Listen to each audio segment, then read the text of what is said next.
a gestão ambiental como diferencial competitivo para as empresas, convidamos o tecnólogo Edson San Román, responsável pela coleta seletiva da cidade do Rio de Janeiro, sócio da empresa Rende Gestão Empresarial e Imobiliária, atuando em serviços de facilities, coordenador da Comissão Especial de Sustentabilidade do CRA-RJ e também o administrador Diego Carbonel, que é coordenador do Grupo de Trabalho de Mudanças Climáticas da ABRAPS, coordenador adjunto da Comissão Especial de Sustentabilidade aqui do Conselho e membro convidado da Comissão de Sustentabilidade Ambiental do CRC-RJ.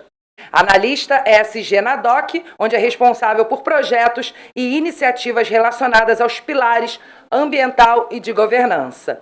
E quem irá mediar este painel será a administradora Mara Biasi, conselheira do CRA-RJ.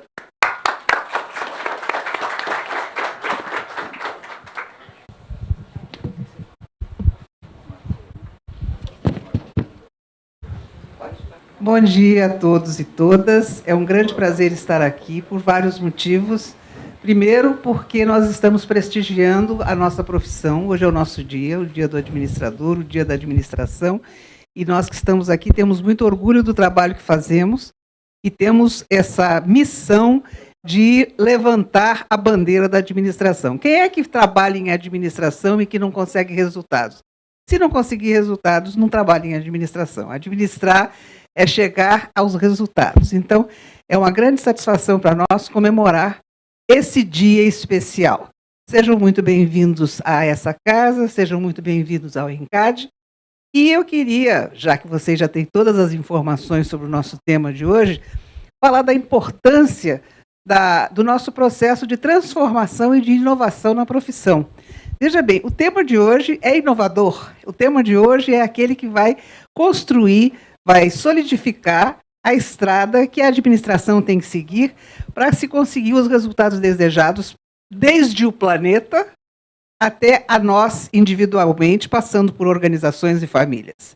Tudo isso é muito importante, seja que essas ações sejam estimuladas pela produtividade, seja ações estimuladas pelos valores que as políticas públicas devem ter, mas essa é a nova meta dos indivíduos que compõem a sociedade, é o nosso futuro.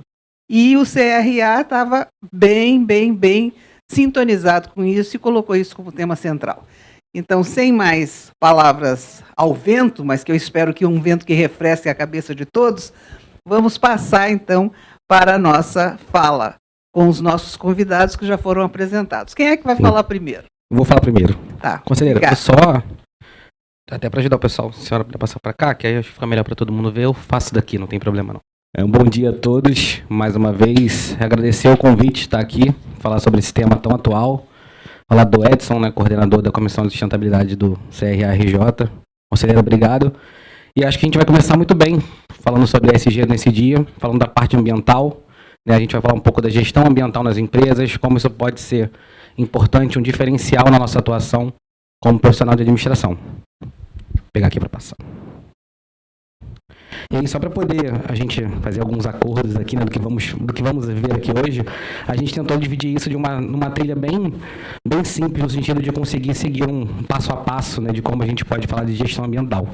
Então, a gente vai tentar trazer, né, a definição do que é gestão ambiental, né, de como o mercado entende como gestão ambiental, como funciona a gestão ambiental, e a gente tentou dividir isso em 3 passos, né, ser algo bem simples, para não ficar aqui, né, rebuscando e, de repente, dificultando o entendimento do tema. As áreas onde essa gestão ambiental se aplica, tá? Então, a gente vai tentar trazer um pouco, né, de gestão de resíduos, de recursos hídricos, né, toda essa questão das áreas que podem ser aplicadas. Os benefícios, obviamente, né, acho que é muito importante a gente conseguir justificar. A gente sabe, né, que quando trabalhamos em empresa, a gente precisa sempre demonstrar quais são os benefícios, né, da aplicação. E aí, o porquê uma empresa deve investir em gestão ambiental. E fechando ali, o Edson vai trazer um caso prático, como ele já foi anunciado, coordenador de coleta seletiva da Conlub, é um caso prático de fato do que é gestão ambiental. Vou ficar com ele na mão, fica mais fácil. Então, para quem não está lendo aí, ou ficou um pouquinho distante, o pessoal ficou mais lá para trás, a gente trouxe aqui uma definição do CONAMA, né, que é o Conselho Nacional do Meio Ambiente, para o que é a gestão ambiental, que seria a condução a direção e o controle de uso de recursos naturais, dos riscos ambientais e das emissões para o meio ambiente, por intermédio da implementação do Sistema de Gestão Ambiental. Vocês vão ver bastante sobre isso, tá? SGA, Sistema de Gestão Ambiental, é algo que é bastante utilizado. E o que é interessante nessa definição? Primeiro que ela é de 2002, né? Então ela é uma definição nova, 20 anos, tá? Uma definição bem nova. Além de tudo, ela engloba questões como as emissões, que é algo, né, que é um tema que está bem alto agora nessa questão de... Muita gente trata como mudança climática, eu prefiro tratar como emergência climática. Não é mais um assunto das próximas gerações, é um assunto de agora. Então, eu prefiro tratar dessa forma. E essa definição já traz essa questão das emissões. Então, basicamente, quando a gente fala de gestão ambiental, a gente está falando da adoção de um sistema de administração, olha nós aí, sistema de administração, com foco em sustentabilidade, como foi citado no início. A ideia, de fato, da gestão ambiental na empresa, né, desde a pequena empresa até a grande empresa, é, de fato, eu conseguir integrar ações, né, dentro de um sistema fechado, né, de fato, né, integrado ali, para poder proporcionar a sustentabilidade da empresa. E quando eu falo sustentabilidade, eu acho que é importante trazer isso, eu sempre trago isso quando a gente, em algumas palestras. Sustentabilidade foi por muito tempo ligado diretamente à parte de meio ambiente, né, à parte ambiental. E quando a gente fala de sustentabilidade, a gente está falando de sustentabilidade de perpetuidade da empresa. Então não é só ligado à parte ambiental, eu sempre gosto de trazer isso. Durante muito tempo, e o ESG surge até por isso, né? O mercado tinha dificuldade de aceitar esse termo sustentabilidade, era sempre meio ligado a esse cara que é o Capitão Planeta, quer salvar o mundo, o meio ambiente, e não é assim. Então o ESG surge justamente para comunicar, né, com o mercado, principalmente, né, trazer esse termo, conseguir medir, né, esse impacto do que é a sustentabilidade nas empresas.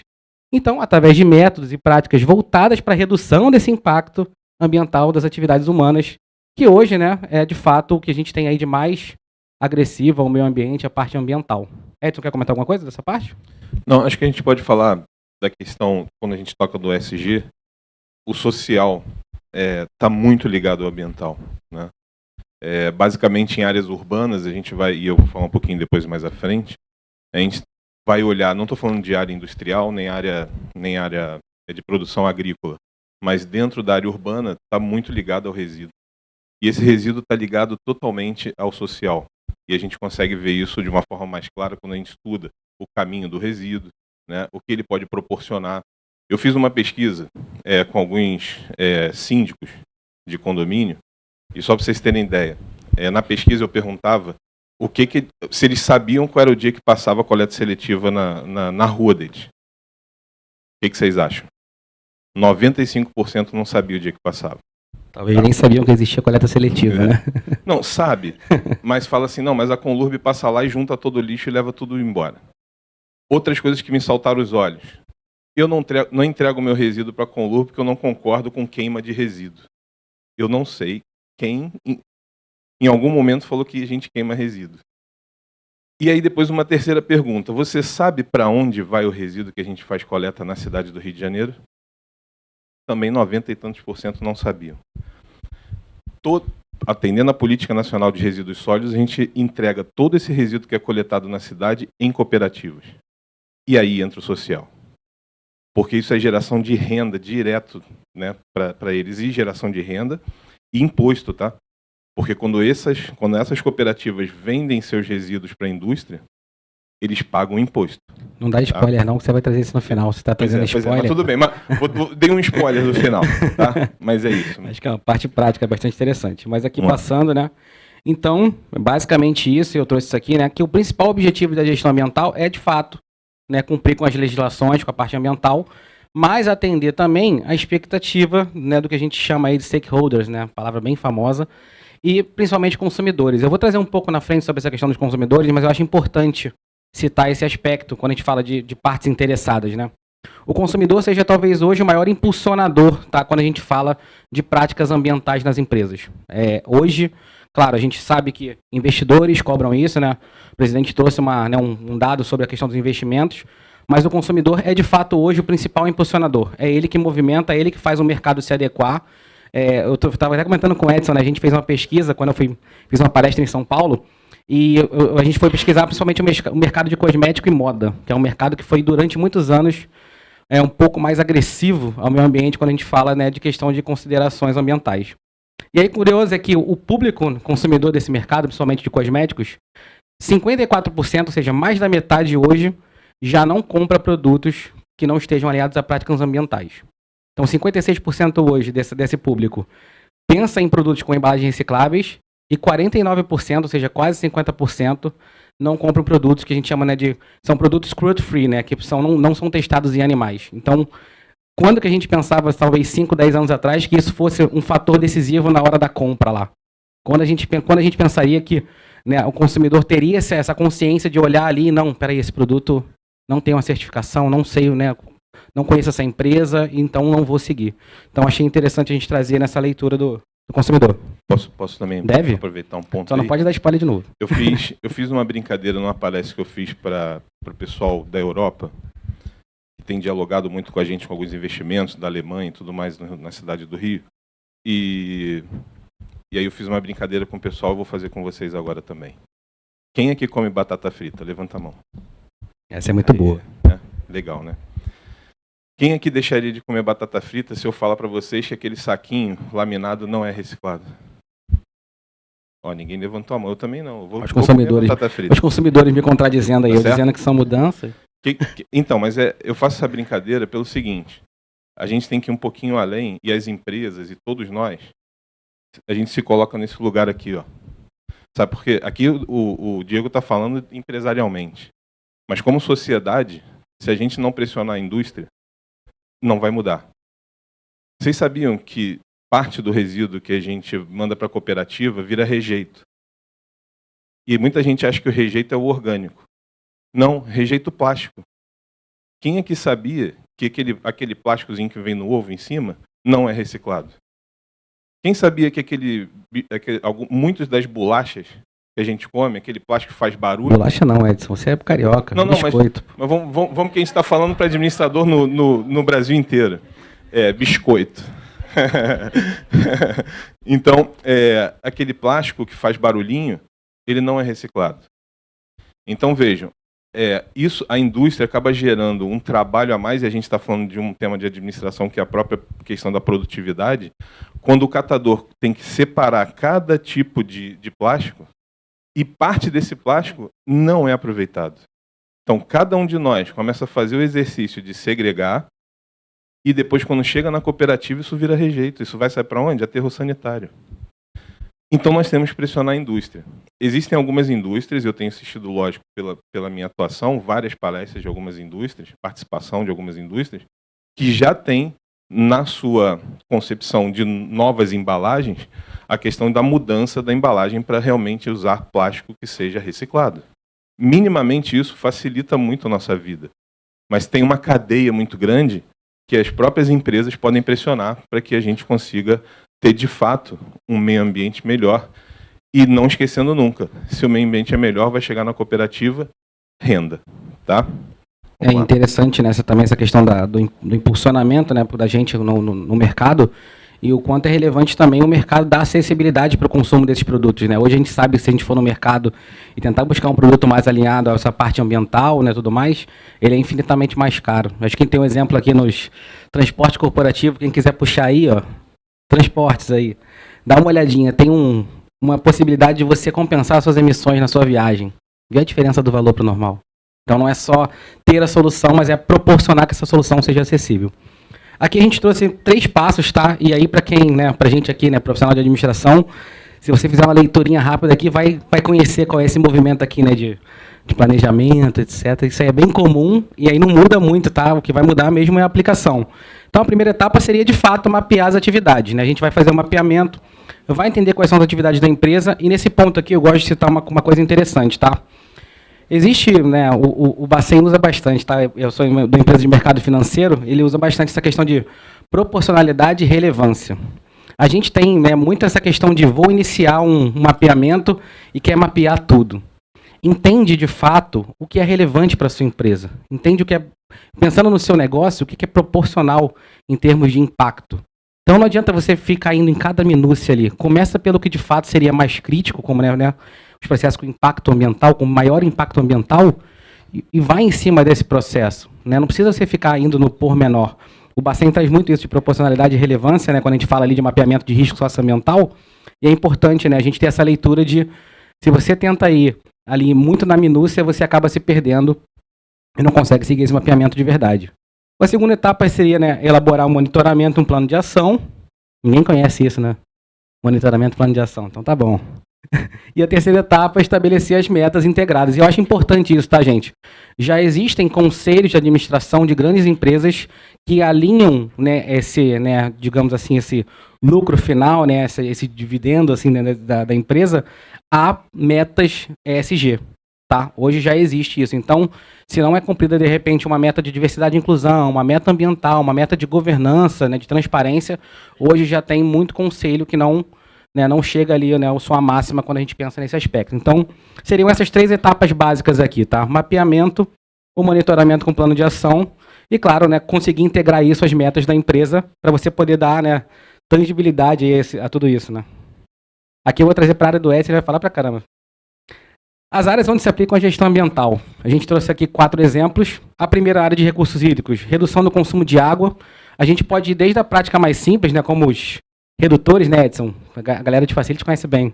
Redutores de água nas torneiras, como práticas muito mais, né, muito maiores em termos de proporcionalidade.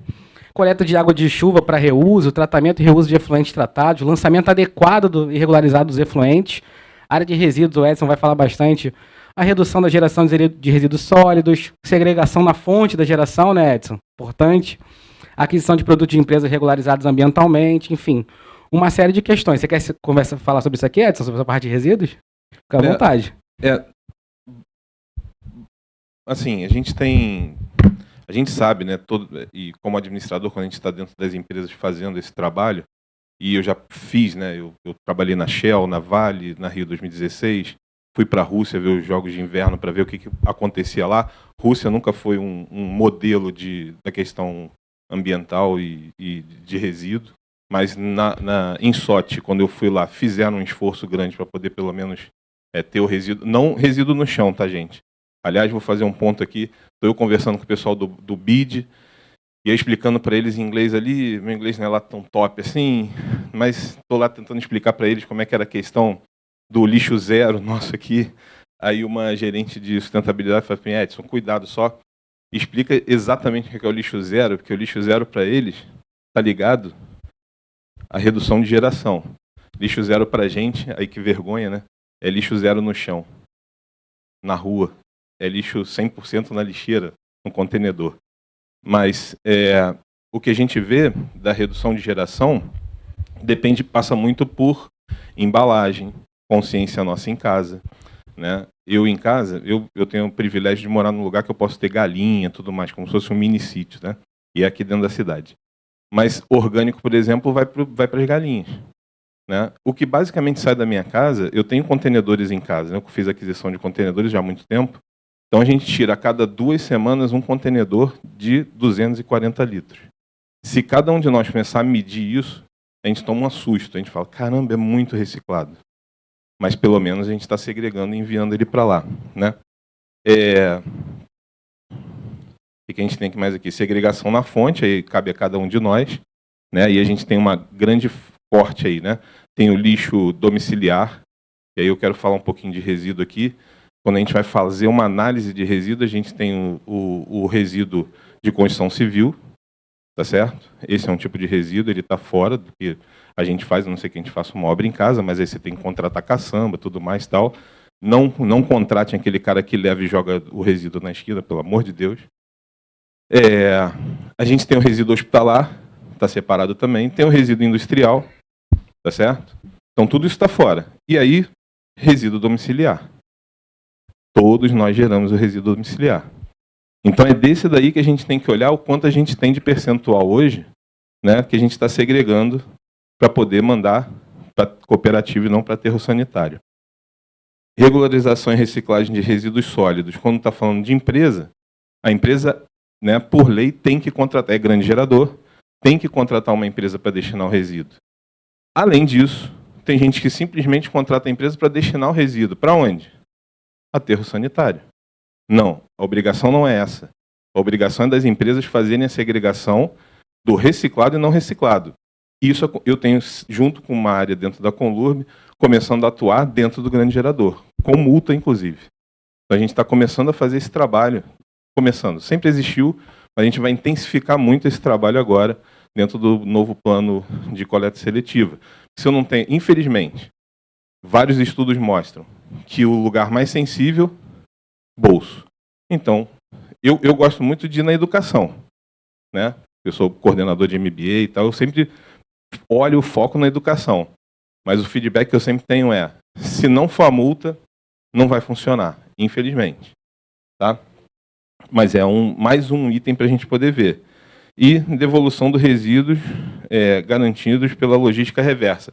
Esse daqui, eu fiz uma palestra para uma... como é que é o nome, meu Deus? Estou ficando velhinho, estou começando a esquecer. Mas é o maior encontro de limpeza do Brasil, tá? Foi em São Paulo. E aí tinha um monte de gente lá, um monte de indústria e tal. Eu falei assim, olha, gente, todo mundo que compra material, aí eu estou falando com empresas de limpeza e tal, né? Todo mundo que compra o seu material, né, vai lá com uma vasilhazinha. O que acontece depois quando você compra? Você contrata a empresa de limpeza, o que acontece depois? Você compra produto químico, e você fica com o quê? Com passivo. Você ficou com plástico. Se é grande gerador, vai ter que destinar. Vai ter que pagar por isso. Por que vocês não cobram da indústria de fazer logística reversa? Aí eu falei, ó, não me matem quando eu sair daqui, por favor, né, a indústria. Mas, na verdade, a gente é parceiro nisso, porque eu também gosto muito de citar isso em aula e tudo. Eu vi uma palestra de um ambientalista, o cara falou assim, na plateia, mas qual é o plano B? Sabe? Foi a melhor resposta que eu vi na minha vida. Ele falou assim, não tem plano B, não tem planeta B. A gente só pode ter o plano A. A gente usa isso bastante em ESG, né? Do sistema B, do plano B. Existe, inclusive, uma certificação B, que é justamente por isso, né? Não existe um plano B, não existe um planeta B pra gente. É isso, vamos lá. Vai lá. Agora eu vou passar para a minha área de emissão de gases. E aqui eu achei importante trazer isso, né? Já existem tecnologias e equipamentos para redução, né, para retenção e redução desses poluentes atmosféricos e a manutenção e monitoramento dessas fontes de poluição. O que eu trouxe aqui que eu achei interessante, né? Não sei se vocês já devem ter acompanhado esses movimentos de muitas empresas se mostrando, né? Empresa carbono negativo, carbono neutro e tudo mais. E eu acho legal a gente começar a elucidar esses temas. Existem 3 formas da empresa, de alguma forma, se aliar a essa questão das emissões. A empresa pode ser carbon friendly, a gente usa esse termo quando a empresa, de repente, emitiu 100 toneladas de CO2, e aí, gente, CO2, leiam-se sempre, tá? A gente usa muito CO2e, que é o CO2 equivalente. Existem diversos gases de efeito estufa nesse meio, mas a gente traz isso para um CO2 equivalente. Então, a empresa pode emitir 100 e compensou 50. Ela é carbon friendly, não compensou o seu todo. A empresa pode ser carbon neutral. Então, ela emitiu 100, compensou 100, 0 a 0. Beleza, temos uma empresa carbon neutral.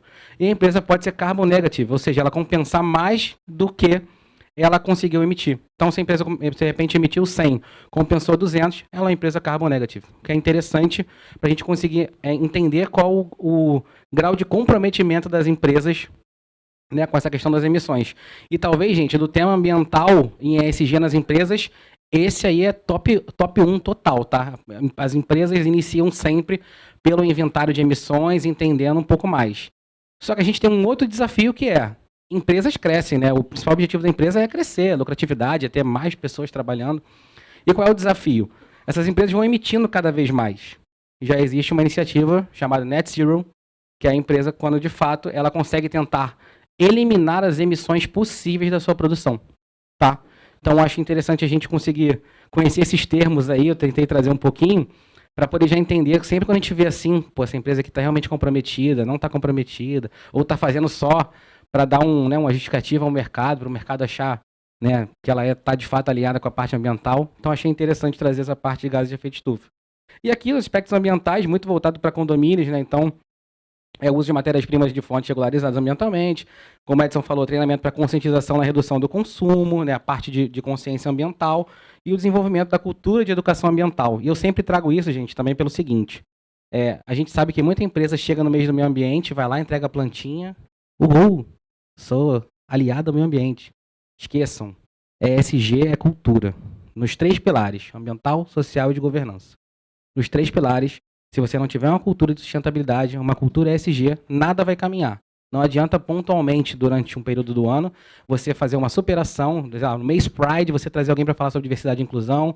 No mês do meio ambiente, você trazer alguém para falar da parte ambiental. Não vai funcionar. Se isso não for feito por cultura, por engajamento, não adianta, porque você vai ter um ótimo resultado naquele mês.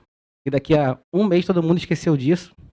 E meio ambiente só volta no ano que vem, no mês do meio ambiente. Então, cultura sempre, quando a gente fala de sustentabilidade e de ESG, tá? Então, como eu trouxe aqui, o conhecimento do passo a passo das áreas aplicáveis não é o suficiente, tá? A gente precisa conhecer a legislação e, de fato, ter práticas socioambientais no negócio. Tá? E práticas socioambientais, como o Edson falou, não dá para a gente dissociar os pilares do ESG. Não dá para falar de ambiental sem falar de social e de governança. Não dá para falar de governança sem falar de ambiental e social. Eu, na DOC, sou responsável pelos projetos ambientais e de governança. Mas governança tem indicadores. Indicadores tem social. Então, eu estou em contato com os 3 pilares o tempo todo. Né? O administrador pode ter contato, né, com esses 3 pilares o tempo todo. E a gente tem essa facilidade. A gente tem visão sistêmica, a gente consegue entender de gestão. E sustentabilidade ESG é isso. Então, assim, é importante a gente entender que as práticas socioambientais dentro das empresas ajudam muito nesse aspecto ambiental e em todos os pilares do ESG. Boa, benefícios. Bom, talvez depois disso tudo fica até mais fácil a gente falar de benefícios, né? Já ficou bem mais claro. Redução de acidentes de risco de acidentes ecológicos, isso aí é o primeiro ponto. Tá? E aí, gente, importante trazer um dado também. Risco socioambiental tem ficado numa crescente muito grande, tá? Esse mapeamento de risco socioambiental. Tem se buscado muito no mercado profissionais que conheçam de risco socioambiental. E já existem treinamentos até gratuitos voltados para isso. Tá? Acho que trouxe esse dado aqui porque eu achei interessante para administrador. É a primeira formação lá que pedem é a administração. Então, é um mercado bastante crescente de risco socioambiental. Tá? Melhor utilização de recursos naturais, redução nas contas de água e luz. Eu estou falando só do financeiro, estou falando também de fato, né, na redução, pensando, né, na água de fato, né, no recurso hídrico e energético. Evitar multas e punições, nem preciso falar. A gente sabe que isso acontece mais em grandes indústrias, mas acontece de fato essas punições, enfim. Auditorias acontecem. Eu ontem estava respondendo a auditoria de uma empresa para a empresa que eu trabalho, e eram 56 perguntas de um questionário puramente socioambiental. Então as empresas já têm cobrado isso, né, para você de fato conseguir, né, ter essa preocupação com seus fornecedores também, com seus parceiros. Melhora significativa na administração de recursos. Maior possibilidade de obtenção de financiamento. O presidente trouxe aqui um dado importante, né? 85% aí, não, é um outro dado, na verdade, de uma outra pesquisa, mas 85% dos investidores hoje querem aplicar os seus investimentos em fundos ou empresas que tenham ações ESG. Posso usar isso até como exemplo na própria DOC, onde eu trabalho. Na última rodada que a gente alcançou aí o status de unicórnio, né, bem conhecido entre as fintechs, a empresa o fundo que fez o aporte fez uma vasta pesquisa para as ações ESG da DOC para entender o que de fato a gente estava fazendo para esses termos. Então, foi para querer saber qual a proporção de homem e mulher, qual a proporção salarial entre homens e mulheres, qual a questão das emissões, vocês têm esse controle? Tudo bem, aumentou de 2020 para 2021. Tem algum plano para fazer gestão dessas emissões e conseguir reduzir isso? Então, hoje os fundos não querem aportar, né, o seu recurso em empresas que não tenham ações ESG. E aqui o fortalecimento da imagem e o famoso, que para quem não já ouviu falar de ESG, certamente ouviu falar desse termo aqui, que é greenwashing. E para quem não conhece, greenwashing é quando você fala que faz uma coisa, mas na realidade não faz nada a ver. Então você fala lá, eu tenho preocupação com a parte ambiental, eu tenho preocupação com diversidade e inclusão. E a gente tem práticas, gente, assim, de mercado muito graves nesse aspecto, tá? Principalmente no pilar social, a parte de diversidade e inclusão, tem muita empresa que se coloca como uma empresa, né, que preza pela diversidade, pela inclusão, pela equidade, acessibilidade, e aí a gente sabe que hoje a internet é um pulo. Então, a empresa vai lá e acaba se contradizendo e o consumidor já se afasta, de maneira geral, né, todas as partes interessadas já se afastam dessa empresa porque sabem que ela, né, vende uma coisa que ela não aplica de fato. O greenwashing é um termo voltado para o ambiental, mas a gente pode ver rainbow washing, que é mais voltado para o social, para outros termos. Então, é importante a gente entender que isso aqui hoje, quando a gente fala de ESG, quando fala de ambiental, é o top 1 assim, do que as empresas não podem fazer quando a gente pensa em gestão ambiental. Por que a gente deve investir, né? Porque uma empresa deve investir nessa parte? Maior consciência e responsabilidade socioambiental, O aumento, como a gente falou, né, a questão dos consumidores na procura por produtos e serviços ambientalmente responsáveis. Se for no mercado hoje, já tem uma área lá específica, né, para produtos, né, relacionados à questão social, ambiental. Então é importante a gente já ter essa leitura. A parte de associar a sua empresa à preservação ambiental credibiliza a marca, né? Então hoje muitas marcas já fazem isso no sentido de conseguirem, né, ter um maior respeito dentro do mercado. A atração e retenção de clientes e colaboradores. E aí eu trouxe colaboradores aqui pelo seguinte: eu estou numa empresa que é uma fintech, uma empresa, né, de meio de pagamento. Cara, o mercado é agressivo nesse termo aí, principalmente para desenvolvedor, a área de tech é absurda. E hoje a gente já tem comprovadamente lá, pessoas que estão lá considerando que a DOC hoje tem uma atuação muito forte em ESG. Olha que interessante, né? Desenvolvedores tem nada a ver, considerando que, caramba, minha empresa tem atuação na parte social, tem atuação na parte ambiental. Então, assim, atração e retenção de clientes e colaboradores está nesse meio, e os investidores procurando negócios que considerem as questões ambientais e também tenham gestão sobre elas. Então, não é isso, né? Não é só divulgar, é de fato você mostrar como você faz a gestão disso para ter uma melhoria contínua. E aí agora eu vou deixar o Edson brilhar, no caso prático, né, de fato, que é a questão da Conlurb, onde ele está aí como coordenador de coleta seletiva. Eu acho que aí nesse ponto, Edson, os vídeos estão aqui, quando você quiser você fala, mas você pode... Vamos lá. Fala aí. Bom, a gente trouxe um caso prático, que é muito legal a gente, lógico, ver uma série de pontos teóricos, mas é muito legal também a gente ver na prática o que está acontecendo. Eu sempre gosto muito da prática, né? Aliás, fica aberto aí o convite para quem, aqui para o CRA como um todo, quiser formar algumas turmas para a gente fazer visita a alguma cooperativa. Eu acho que é importante a gente ver isso de perto, isso impacta muito a vida da gente e muda a vida da gente. Quando a gente vê a realidade dessas pessoas, como essas pessoas trabalham, e trabalham bem, né? Mas vivem do nosso resíduo, essa é que é a verdade. Com a Covid, houve uma queda, depois houve um aumento. E aí eu gosto de trazer algo que não é só com o LURB, tá? Que está junto com a Secretaria de Ação Comunitária. Algo que sempre me incomodou muito, há muitos anos vem me incomodando, é a questão de como é que eu consigo dialogar com comunidade, que a pessoa, na verdade, está pensando se ela vai ter comida à noite ou não, para falar sobre sustentabilidade. Eu não consigo dialogar com pessoas com terceiro grau, que moram em grandes apartamentos na Barra da Tijuca, na Zona Sul. E como é que eu vou dialogar com a comunidade, na favela? Isso sempre me incomodou, porque o diálogo que eu sempre escutei foi: pô, os caras não fazem nada, pô, depois chove, perde tudo e tal. E aí, quando você entra, o Diego também participa de alguns... Eu tenho feito uma consultoria para uma ONG relacionada à prefeitura para ser realizado um censo ambiental dentro das comunidades, entendendo o que de fato é o ponto, né, de dor dessas comunidades, porque era meio que uma solução de fora para dentro, né, e a gente está tentando fazer isso de dentro para fora, de fato identificar e ser ações personalizadas para a maior dor de cada comunidade. Tenho atuado junto com eles nesse aspecto. E aí, vejam, além de pensar no ambiental, né, no ali, no social, era o ponto. Como é que eu consigo abordar a questão social falando de ambiental para a comunidade? E isso aqui, esse projeto foi sensacional. Vê aí, Diego, vê se já passa o primeiro vídeo aí. A gente vê. Ih, ficou de lado. Ah, não, beleza. Pegadinha esse aí. Esse é o Recicla Comunidade, foi rápido. Esse vídeo é legal. Antes de passar o vídeo, o que acontece? Aqui a Secretaria de Ação Comunitária, junto com o apoio nosso para fazer, lógico, a coleta desse resíduo e levar para a cooperativa, fez um chamamento público de cooperativas que pudessem operar ali. E aí dentro da comunidade, a pessoa recebe esse cartão, tá? E ela pode levar esse resíduo até um ponto dentro da comunidade e ele consegue vender aquele resíduo. Com a venda desse resíduo, é creditado nesse cartão, olha que legal, economia, né, dentro da comunidade.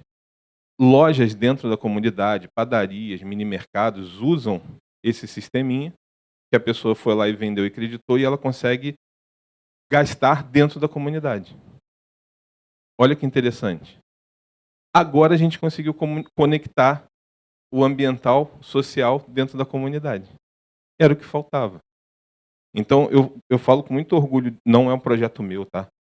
Quando eu cheguei, a gente veio dar suporte, né, na questão do transporte da coleta seletiva. Mas é um projeto que, para mim, fantástico. E aí eu comecei a divulgar, comecei a ter no meu Instagram, quem quiser me seguir aí, Edson com I, né? San Roma. Tá dando spoiler de novo, que tem aí, tem no final? Tem. Depois acabei de falar afastado ali do microfone, senão o cara vai me bater lá. Aí. Mas ali é LinkedIn, né? Pode seguir no Instagram. Vou falar longe agora, senão ele vai me bater lá. Eu divulgo muita coisa, tem LinkedIn ele vai botar, mas no Instagram também, e eu vou divulgando isso daí. O legal é o seguinte, eu gosto muito da operação, eu gosto muito de ver, eu não fico sentado no escritório, não. É mania de operação mesmo. E aí eu vou lá nas comunidades olhar.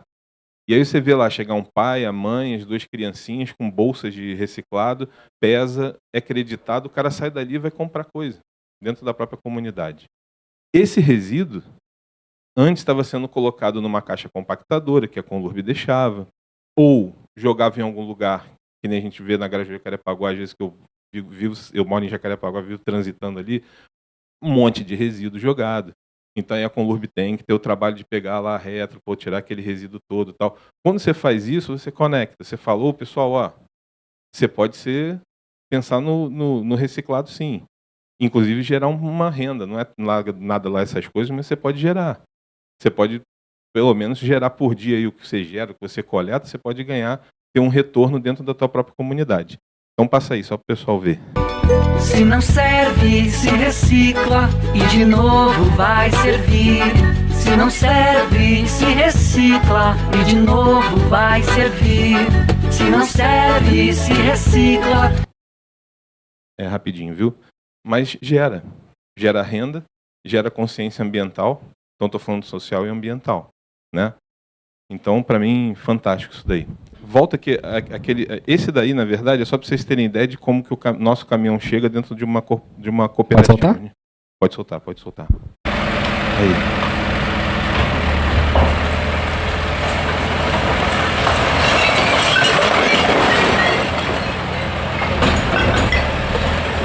Por isso que eu falo, gente, que é importante ir lá ver, né? Quando a gente tem a oportunidade de perto ver, a gente faz com mais carinho. Na hora que a gente vai segregar nosso resíduo, a gente segrega com muito carinho. Isso é um caminhão, né, Edson? Um caminhão. Em média, 2 toneladas, tá? De resíduo por caminhão. Tá vendo? Uma coisa que a gente tem estudado é tirar o vidro do processo, mas eu precisaria... Lá fora tem estudo segregado, né, já. Por quê? Porque como eu trabalhei na Rio 2016, tem gente que está em Londres, tem gente que está em vários outros locais, né? E eu continuo conversando com esse pessoal todo que era do meu time. E aí a gente vai captando algumas coisas e lá fora a gente vê que tem dias específicos, dia para o plástico, dia para o vidro e tal. Aqui a gente está tentando estudar tirar o vidro, porque o vidro, vocês escutaram um barulho ali? Quando chega na cooperativa, isso pode cortar a mão. Lógico que eles usam luva e tudo mais, mas pode pisar e tudo. Então, assim, tirar o vidro do processo, não para não reciclar, mas separar ele num outro processo à parte seria interessante. Mas peço a vocês, aí uma parte que eu tenho que fazer não coloquem lá seringa, de repente lâmpada, tudo isso, façam do jeito que o pessoal pede. Né? Pega lá um PET, se for o caso, rasga ele, bota ali dentro, passa uma fita ali e manda para o lixo normal, não é nem para o reciclado. Né? Para o normal que eu falo é para quem vai para o aterro sanitário. Mas vamos ter um pouco mais de consciência, um pouco mais de visão, porque a gente vai, aí eu posso falar porque eu sou coordenador da coleta seletiva lá, eu vou lançar um projeto agora, não sei se é o fim do ano ou ano que vem, de um selo azul, onde já estou conversando com a ABAD, que é a Associação Brasileira das Empresas de Gerenciadoras de Imóvel, para que a gente consiga pegar aí 20 mil condomínios, convidar os síndicos para que a gente, com o LURB, dê suporte a esses síndicos para fazer a implantação da coleta seletiva. A minha meta, na verdade, é dar um selo azul para quem aderir à coleta seletiva e dado. Porque o dado é importante, o dado engaja. O dado engaja o morador, o dado engaja o síndico, que é o cara que vai implantar a coleta seletiva no condomínio. Então esse é um plano que vai para o final do ano que vem, para que a gente consiga aumentar. Quem aqui sabe quanto a gente hoje segrega na cidade do Rio de Janeiro de seletiva? Quem sabe percentual? Não sabe, né? Então, das grandes cidades a gente perde para todas. Todas. Esse é um dado ruim para a cidade do Rio de Janeiro. E a gente pode mudar isso, só depende de nós. Diria lá a musiquinha da Globo, né? 1,67%. Isso eu estou falando quando eu pego todos os resíduos, inclusive de construção civil, hospitalar e tal. Se eu segregar só do lixo, só do resíduo domiciliar, 9%. A gente faz hoje. 8, 9. A gente chegou a bater uma meta aí de quase 10.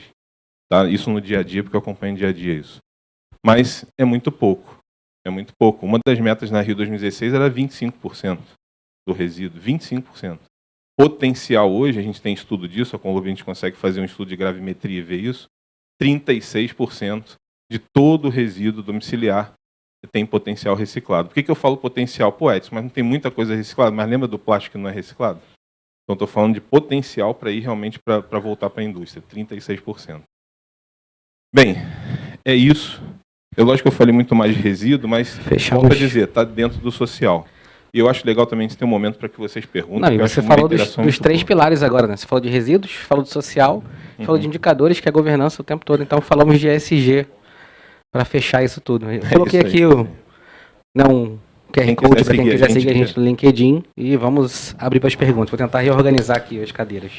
Vamos agora às perguntas. Temos algumas perguntas aqui do online, mas vamos começar com os presentes. Alguém tem alguma pergunta para os nossos palestrantes? Muito bom dia. Sou Adenias, administrador. Eu fiquei muito impactado com as colocações que foram feitas, né? Mas uma reflexão, acho que bastante profunda, que na indústria, quando você vai no supermercado, por exemplo, a gente tem 2 ou 3 itens que representam lá 80% do maior consumo nosso, né? O arroz e feijão. E aí vem a grande pergunta. Por que o arroz e feijão, né, os saquinhos ainda são de plástico e não biodegradáveis? O que está se fazendo objetivamente, né, para esses itens de maior consumo, especialmente, sem falar nos salgadinhos, aquelas coisas todas, mas esses 2 que a gente observa que pelo menos eu não vejo referência de que são biodegradáveis essas embalagens. Então, vamos lá. Se elas estão sendo embaladas em plástico reciclável, menos pior. Pelo menos eu consigo reciclar. Mas uma coisa que eu vejo com diálogo com a indústria, por exemplo, com a Tetra Pak, né? Vou fazer um ponto antes de te responder isso, que Tetra Pak é uma coisa muito importante de se falar. A gente não tem a planta para fazer reciclagem de Tetra Pak no Rio. É tudo em São Paulo. O Rio de Janeiro tem que mudar isso. O que eu tenho batido aqui é o seguinte, cara, o que está faltando para a gente poder reciclar? Isopor e Tetra Pak no Rio de Janeiro, gente. Uma cidade desse tamanho. O que está faltando? Não adianta também a gente jogar tudo em cima do governo. A iniciativa privada precisa entender, que é o ponto que o Diego está falando, se estiverem assistindo a gente, tomara que isso dê uma repercussão enorme, vem falar comigo, vem falar com a gente. Por que a gente não monta uma planta aqui no Rio de Janeiro para isso, cara? Nossa cidade merece isso, né? Mas no diálogo com a indústria existem vários estudos, né? Do arroz e do feijão, enfim, é o que eu falei. Se o plástico for reciclado, menos pior, né? Mas você pode ter algum tipo de se molhar no transporte, se for algum tipo de embalagem. A embalagem precisa ser muito bem estudada. Agora, muito bem estudada, desde que eu consiga, né, reciclar ela. Se eu estou botando uma embalagem de plástico de baixo valor, que essa é que é a verdade, né? Você começa a misturar muito plástico, ele não é mais reciclado. Mas para a produção ele fica mais baixo o valor. Tá certo? Mas especificamente você está falando, tem algumas embalagens hoje, para vocês verem como a gente pega assim, não vou falar marca nem nada, mas vão acabar sabendo. Existe um plástico hoje que, se você olhar ele, mesmo vazio, ele é meio cinza. Ele tem uma película por dentro. Por quê? Para proteger o produto que está dentro. Além de um monte de conservante, né, que vem no produto para poder durar e tudo mais, a própria embalagem protege o que está dentro. Então, assim, não é simples. Realmente precisa de muito estudo, a indústria tem que estudar, mas o fato é um caminho sem volta. Hoje a gente segue na evolução disso, e é o que o Diego falou, não é mais, como é que é emergência climática. Então, a gente precisa resolver isso para hoje, não é para daqui a 10 anos, é para agora. Daqui a 10 anos, os efeitos vão ser, assim, catastróficos. A gente tem que olhar, já são, né? que a gente está vendo aqui no próprio Brasil, o que está tendo de problema climático hoje aqui. Veja Petrópolis, o que aconteceu em Petrópolis, o que já aconteceu em outras regiões. Então a gente precisa realmente olhar com consciência para isso. Mas embalagem é algo que a gente tem como sociedade pressionar, que é o que eu brinquei no negócio do saquinho da batata frita. Para de comer. Duvido que não muda. Mas é que a gente não se une de um jeito de falar assim, olha, eu não compro mais. A partir de hoje eu não compro mais. O dia que a gente começar a fazer isso, e aí é individual, e aí a gente começar a criar uma massa crítica de que, olha, eu vou avaliar esse produto, ver se não muda rapidinho, né? Mas é isso. Mas a embalagem não é simples, tem que ser um estudo maior mesmo. Com licença, deixa eu dar um exemplo prático individual. Eu não compro mais nenhum detergente, independente de ser plástico bom ou plástico ruim, porque eu resolvi que eu só vou usar, não sei se é bom, o sabão de coco, porque eu não quero botar plástico no mercado. E eu dou preferência para comprar as coisas que têm vidro e não plástico. Essa é a minha decisão pessoal. Agora, eu quero salientar o seguinte, a gente foi treinado para seguir uma estética de glamour, né? Então, quando você vê uma batata frita, um salgadinho, não sei o quê, bem coloridinho, com as carinhas bem bonitas, você compra. Independente do conteúdo ser até ruim ou bom para a sua saúde, né? Mas a gente foi estimulado a responder ao estímulo da estética. Essa é uma coisa que a gente tem que combater. E o plástico, quando eu olho, eu procuro ver se o plástico tem alguma informação, se é reciclado ou se não é reciclado, e raramente tem.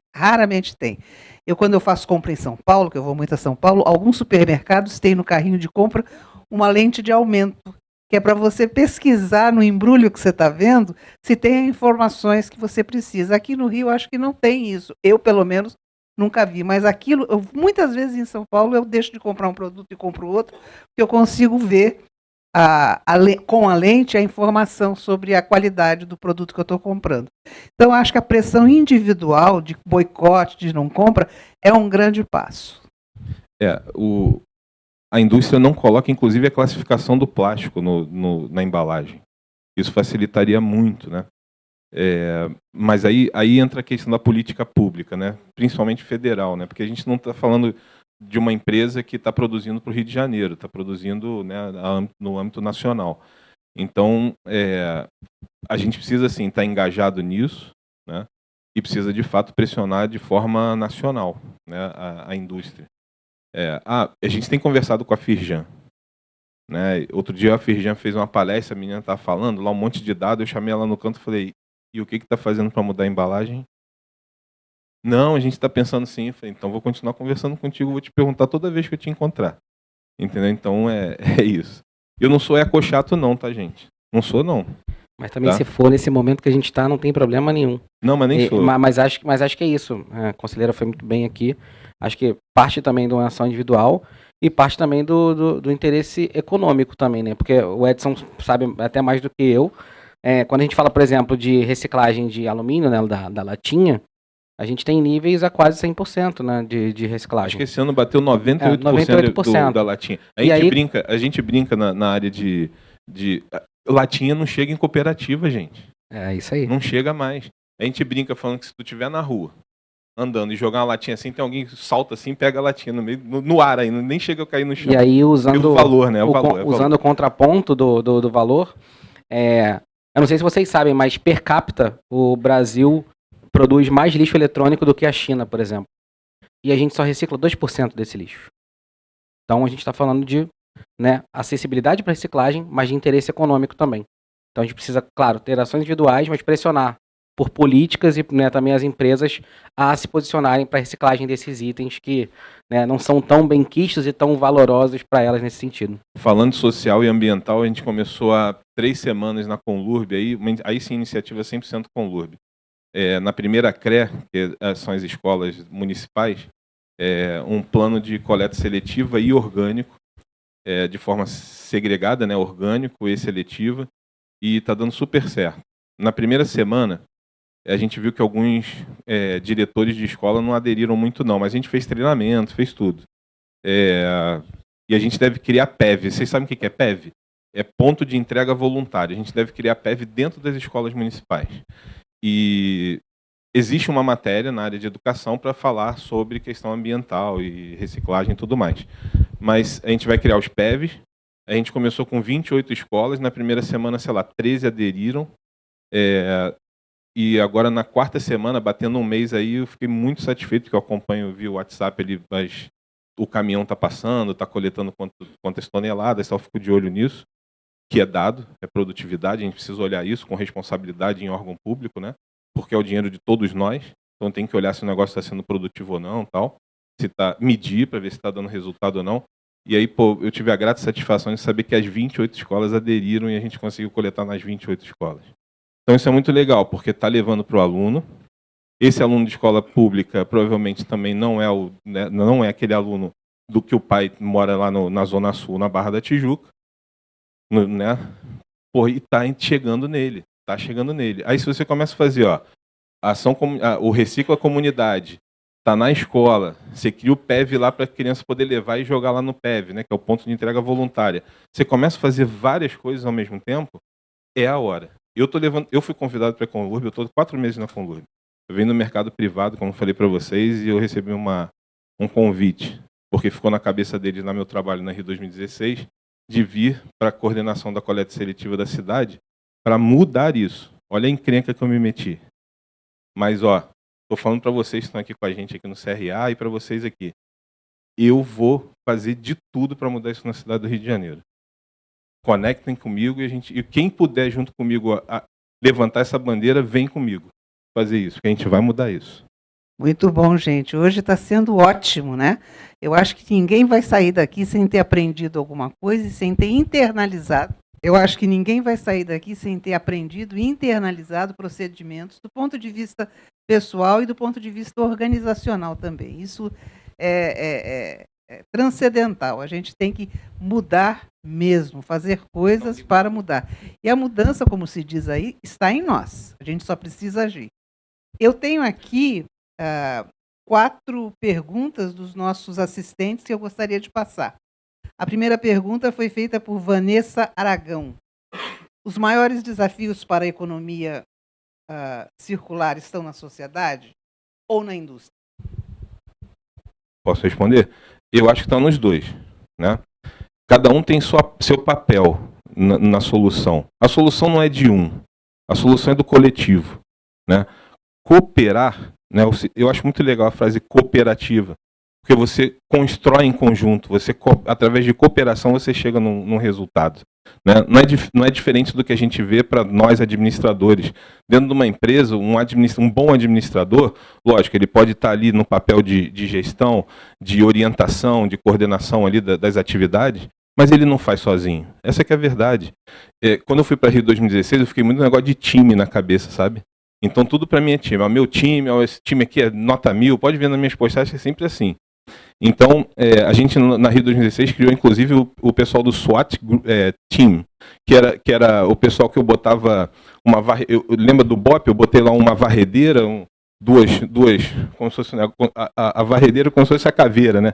E 2 esfregões, tal, assim, aquele pessoal era o pessoal que dava o primeiro, deu um problema, esse pessoal ia lá para ajudar. Olha, todo mundo queria a camisa preta da tropa de elite lá da limpeza. Cada um de nós podemos ser um agente desse. Cada um de nós. No projeto que eu falei para vocês, eu vou em cima dos síndicos, porque a gente consegue dar um boom rápido. A gente faz campanha. Me sigam lá, de verdade, no Instagram. Vocês vão ver que a gente faz campanha em praça pública e tudo mais, tal. Como é que eu meço esse resultado? Em quantas toneladas eu consegui ter a mais naquela região. De verdade, eu vou falar para vocês, não tem resultado muito diferente. Então, eu quero atacar, de fato, numa forma estruturada, que é o síndico dentro do prédio. Aí, olha que legal conversar com o gari, tá? Porque lá na Conlurb tem assim, #somos todos garis, e eu sou também. Né? Eu sou laranja lá também. Então, olha só, olha que interessante. Conversando com o gari em algumas regiões, foi assim, Edson, em Campo Grande, em algumas áreas, não domina prédio. Você não vai achar o síndico. Aí são casas. Como é que você vai tratar desse ponto? E a gente já está desenvolvendo. Junto com mercados, junto com academias, em algumas praças eu tenho conversado com alguns subprefeitos. A Thalita Galhardo, que é de Jacarepaguá, falou, cara, em Jacarepaguá eu vou buscar recurso, a gente vai fazer o PEV na praça. Que é para você, né, colocar ali o teu reciclado. Existem outros fatores, né? Quando a gente fala como órgão público, você começa a criar um ponto, daqui a pouco está virando um ponto de ficar um monte de resíduo, aí a gente tem que tomar um pouco de cuidado com isso. Mas, olha, a gente está analisando, aí é o meu trabalho junto com a minha equipe. Eu volto a dizer, ninguém trabalha sozinho, você está falando da indústria, todo mundo. Mas é um trabalho que a gente vai fazer em equipe e eu conto mais uma vez, vou insistir nisso com todos vocês. Agora a nossa comandante aqui está dizendo que nós vamos pegar uma pergunta da nossa audiência. Alguém quer fazer alguma pergunta? Exatamente. O presidente de Minas Gerais solicitou de fazer uma pergunta. Muito obrigado. Bom dia a todos e a todas. É uma satisfação muito grande estar participando do evento de vocês, na pessoa do presidente Leocir e do nosso grande amigo Wagner, né, do representante federal. Eu tenho a satisfação muito de cumprimentá-los pela brilhante exposição aí de um assunto que é tão inerente de todos nós. Mas eu quero mais uma curiosidade. Nos anos 2000, nós ganhamos um projeto da faculdade do qual eu coordenava em vir ajudar a despoluir a praia de Jurujuba, aqui em Niterói. E os criadores de mexilhões, na época, eles deixavam as caças dos mexilhões e tal, aquela confusão toda que eles faziam quando chegavam com as latas e colocavam. E nós fizemos esse trabalho todo, depois veio o Sebrae, as outras grandes empresas fizeram a cooperativa, nós fomos os responsáveis de criar a cooperativa deles. E quando nós criamos, eu achei muito interessante o projeto, deu por realizado, fomos bem avaliados, fomos até premiados em nível nacional. E eu gostaria de saber se eles mantiveram, se a praia de Jurujuba, hoje, ela continuou, não teve ou despoluiu realmente daquele problema que tinha no ano 2000, quando iniciou o ano 2000. Não sei te afirmar, mas o que eu posso te falar é o seguinte, existem várias, como eu falei, assim, das praças, né? A gente tem algumas ONGs que trabalham, a gente dá suporte a essas ONGs para motivar de fato, assim, às vezes, eu não vou falar nome, senão eu vou acabar esquecendo de algum, mas tem várias que fazem ações em praia especificamente para coletar resíduos e tudo mais e chamar a atenção da população, né? O fato é, muitas das vezes, o que vem de resíduo em alguma praia não é inerente daquela região. A gente tem visto, acho que o Diego, nos estudos dele pode também falar um pouquinho disso, que tem resíduo que vem, que você vai olhar, o negócio vem de outro lugar. Vem de outro país, tá? E vem parar numa praia. Para você ver como vai longe o resíduo. Entendeu? Então, assim, se não for global, se não for o plano A, a gente não vai conseguir. Não vai. É algo que tem que estar na agenda, não só do carioca, do paulista, seja quem for, mas no mundo. Tem que estar na pauta do mundo, tá certo? E eu acho que não vai sair, não. Acho que é um caminho. Mas as coisas continuam... de praia, eu vejo muito isso. Eu vejo muito conscientização das regiões. Provavelmente em Jurujuba deve ter alguma ONG, alguma coisa que acaba abraçando e tomando conta daquilo dali. É bem provável que continue existindo, sim. Tá? Em Jurujuba, eu estou sempre lá, e ele tem razão. Não está vendo mais a poluição de nariz, nada jogado lá, não. Pronto, já teve aqui que está ok, viu? Aí é que é bom, já tivemos o feedback, é o caso prático comprovado. E é muito interessante que você falou que instalou coisas em escolas, é uma atividade que está relacionando a educação, porque o jovem na escola, ele é um educador da sua família, e a família corresponde à educação na sociedade. Então, vejam como tudo está integradamente funcionando. Podemos fazer uma pergunta da internet? A próxima pergunta é de Rosângela Oliveira. Tenho amigos em São Gonçalo que gostariam de participar da coleta seletiva, mas não há o serviço. Como isso pode acontecer em um município tão grande? Eu vou responder basicamente com o que eu penso, tá? E acho que o Edson usou um grande exemplo. Nesse caso, o terceiro setor é fundamental, tá? Então, quando a gente fala de ONGs aí, pode não haver a coleta seletiva diretamente por um serviço público, digamos assim. Mas a gente tem bastante ONG que atua nesse tipo de processo, tá, de coleta, seja por mutirões, né, Edson? O Edson já teve alguns mutirões aí, seja também em ações contínuas, tá, nessas localidades. Então, se você está em São Gonçalo, provavelmente você tem, não uma, mas várias ONGs preocupadas com a questão né, de coleta seletiva, e acho que talvez seja um bom início para que você se engaje, né, nesse tipo de ação.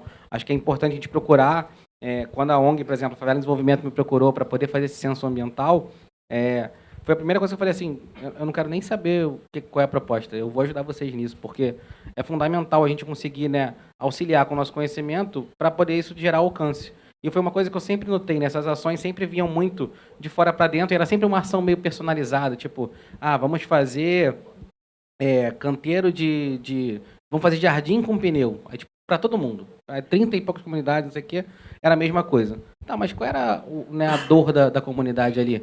Será que, de repente, quando tem uma chuva forte, não tem um princípio, de repente, de deslizamento? Ou será que, né, não tem falta de energia recorrente? Qual é, de fato, a preocupação da comunidade? Então, quando a ONG vem para poder fazer essa atuação, de repente a ONG conhece muito mais a dor, né, do que quem está de fora. Então, se você está em São Gonçalo e quer, né, praticar coleta seletiva, acho que você pode procurar ONGs nesse primeiro momento, que com certeza conhecem as dores da comunidade para poder atuar nesse aspecto. Acho que é uma boa primeira ação. Deixa eu me meter um pouquinho, né, já que eu sou mediadora, deixa eu fazer uma médiazinha aqui. Eu acho que a nossa companheira Rosângela aqui falou como isso pode acontecer em um município tão grande. Eu acho que a gente não tem que fazer tudo de uma vez, a gente tem que começar.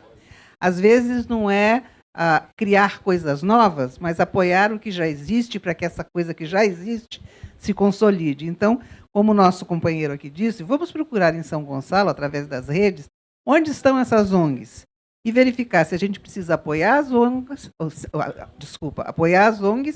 ou aprender com elas e criar novas possibilidades de ter coleta seletiva. Acho que começa nessa vontade de participar e de ajudar. Voltamos para a nossa... Vamos para a última pergunta, por causa do horário. Tem uma pessoa ali. Obrigado. Bom dia a todos. Sou Nestor Gomes de Souza, sou professor do Estado no CIEP 253 de Guimarães Rosa, em Araruama. E fiquei feliz quando citou aí sobre educação ambiental, porque a minha preocupação era exatamente essa. A gente está falando de gestão ambiental e eu trabalho lá na escola com lixo zero. Aí fiquei encantado, admirado até com a situação que você citou sobre a Rússia.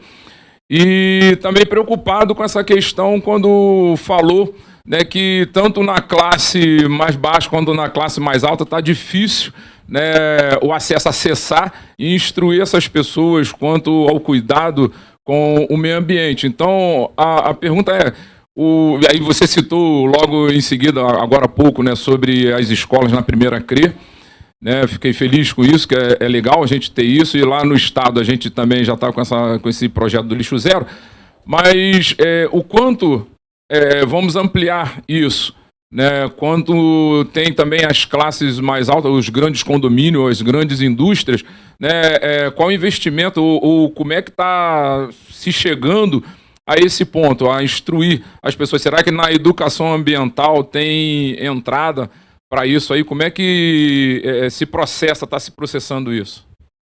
Vou começar aqui com uma boa notícia para te dar. A gente teve recentemente aprovado um projeto de lei para educação climática.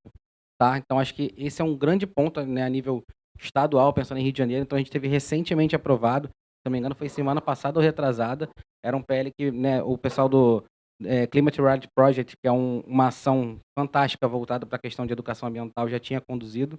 Então, acho que para um primeiro pilar, assim, para a primeira entrada, a gente ter uma política, né, como o Edson vinha falando, a importância de ter uma política que fortaleça isso, né, que impulsione isso. Então, acho que foi um primeiro ponto, pensando em educação climática. Quer complementar, Edson, nessa questão? Não, da questão da educação, é aquilo. Se você... Na Rio 2016, o Comitê Olímpico Internacional sempre me chamava a atenção no seguinte, Edson, a gente não pode destoar muito do que a gente vai fazer de plano, por exemplo, dentro dos Jogos Olímpicos, com o que é na cidade. Então, entendeu? Por exemplo, teve uma época aí que começou a querer segregar, por exemplo, no saquinho em plástico, né? Amarelo, vermelho, verde, não sei o que, azul. Você começa a dificultar muito, não vai acontecer, pô. Vamos simplificar. É reciclado e não reciclado. Acabou. Fim de papo. Só para vocês saberem também, que é importante, nas escolas, e lembra que eu falei, o primeiro projeto não era nem só o reciclado, era o orgânico. Eu falei, gente, se vai separar o orgânico, o que sobra? Reciclado. Pô, vamos fazer o reciclado junto. E aí fizemos, tá? O orgânico está indo para uma planta nossa da Conlurb, e aí o Bernardo Ornelas, que é mineiro, inclusive estudou na Universidade Federal de Minas Gerais, e está aqui no Rio com a gente hoje, né? Um grande profissional, com doutorado e tudo. E a gente está estudando a metanização do resíduo orgânico, aproveitamento, né, do metano para gerar energia. Então vejam, imagina a cidade do Rio de Janeiro, com o volume que a gente tem. Se a gente começar a segregar e sobrar de fato o orgânico, e a gente tiver uma planta onde a gente gere energia, olha essa pegada. Além da questão de crédito de carbono, além de geração de energia, e o aproveitamento do reciclado. Olha que fantástico se a gente, como cidade do Rio de Janeiro, eu quero que isso... a gente está montando um projeto aqui, e o projeto não é o Edson que é dono, não é ninguém que é dono, tá? Para mim, é o povo brasileiro que tem que ser dono disso. É daqui a gente ser uma referência do Rio de Janeiro para mandar para o Brasil inteiro, para que todo mundo comece a engajar nisso. Esse é o meu sonho. Muitas vezes o pessoal fala, tu sonha demais, não tô nem aí, eu vou tocar. Entendeu? Quem quiser, depois se eu ficar mais velho, eu passo o bastão e tomara que tenham vários vindo juntos para a gente poder tocar esse sonho. Mas não é um sonho de uma pessoa, tem que ser o sonho de todos. E parabéns, professor, pela atuação, tá? Muito legal. É isso aí. A sua participação como professor é extremamente importante na educação das crianças, que cada uma delas, se entrar isso dentro do coração delas e na mente delas, acabou, cara, a gente vira o jogo. Legal, parabéns mesmo. Obrigada. Bom, a gente tem muitas perguntas. Bateu mais de 10. Só na mão da Mara ali tem mais 2. A gente recebeu, inclusive de fora do estado, temos muitas perguntas. Mas por causa do horário, a gente não vai poder estender mais. Mas Edson e Diego se comprometeram a responder essas perguntas. Depois a gente vai fazer uma matéria especial fazendo as respostas com o nome de cada um que fizer perguntas. Então, se vocês aqui presentes tiverem perguntas, escreve no caderno. Vocês receberam bloco, receberam caneta, escreve, me entrega, que depois a gente vai fazer uma matéria especial só com as respostas das dúvidas de vocês aqui. Tá bom? Fechado? Fechado? Estamos... Então, vocês preparem os dedos do teclado aí, que tem bastante pergunta. Eu proponho até a gente fazer um outro, fora do ECAD, fazer um novo evento para a gente falar de forma mais aprofundada do tema. Também. Ótimo. Dia 14/9, Facility Café. Um evento ótimo, a gente vai fazer questão de resíduos. Ótimo, excelente. Ó, o presidente está ali, ó. É só ele aprovar. Ele aprovando. Convidando todos. Ele aprovando, eu já estou dentro. Legal. Bom, gente, mais uma vez, CRA agradece a brilhante apresentação dos senhores. Convidamos a administradora Mara para entregar os certificados e o administrador Firmino Carneiro para entregar o certificado da Mara. Excelente essa palestra, hein? Foi uma grande abertura.